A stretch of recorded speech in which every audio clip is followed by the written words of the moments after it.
1 minute అన్యా ఆ 1 minute అయిపోతే ఎలాగన్యా అయిపోయే ముందు ఈ కాయిన్ బాక్స్ ట్రిక్ ట్రిక్ అని వార్నింగ్ సౌండ్ ఇచ్చేదిరా. ఆ సౌండ్ రాగానే జేబులో ఇంకో రూపాయి ఉందో లేదో అని కంగారుగా ఎత్తుక్కునే వాళ్ళం. అమ్మ బాగున్నావా అని కంగారుగా మళ్ళీ రేపు చేస్తానని అర్జెంటుగా ఫోన్ పెట్టేసేవాళ్ళం. ఒక్కొక్కసారి లవర్తో మాట్లాడడానికి జేబు నిండా రూపాయి కాయిన్లు వేసుకొని ఎండలో ఈ కాయిన్ బాక్స్ ముందు లైన్లో నిలబడే వాళ్ళం రా. వెనకాల లైన్లో ఉన్నాడు, త్వరగా కానీ బ్రదర్ ఇక్కడ అర్జెంటుగా కాల్ ఉందని అరుస్తుంటే కాయిన్ బాక్స్ లో కాయిన్స్ వేస్తూ మాట్లాడడంలో ఉన్న ఆ తడబాటు, ఆ కిక్కు ఇప్పుడు మీరు రాత్రి అంతా ఫోన్లో మాట్లాడినా దొరకదు కదరా. వామ్మో, ఈ యొక్క ఫోన్ మాట్లాడడానికి ఇంత కష్టపడేవారన్యా. కష్టం కాదురా, అదొక ఫీలింగ్. అప్పట్లో రోజు మొత్తంలో 1 నిమిషం మాట్లాడడం కోసమే 24 గంటలు వెయిట్ చేసేవాళ్ళం రా. అందుకే అవతల వ్యక్తి చెప్పే ప్రతి మాటకి ప్రతి సెకండ్కి అంత వాల్యూ ఉండేది. ఇప్పుడు మీకు అన్ని అన్లిమిటెడ్ అయిపోయారా. Unlimited data, unlimited calls.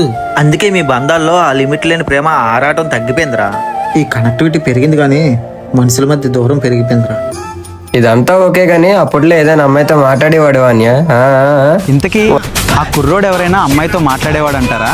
అది తెలుసుకోవాలంటే మేమస్ వైజాగ్ యూట్యూబ్ని అలాగే ఇన్స్టాగ్రామ్ అకౌంట్ని ఫాలో చేసుకోండి.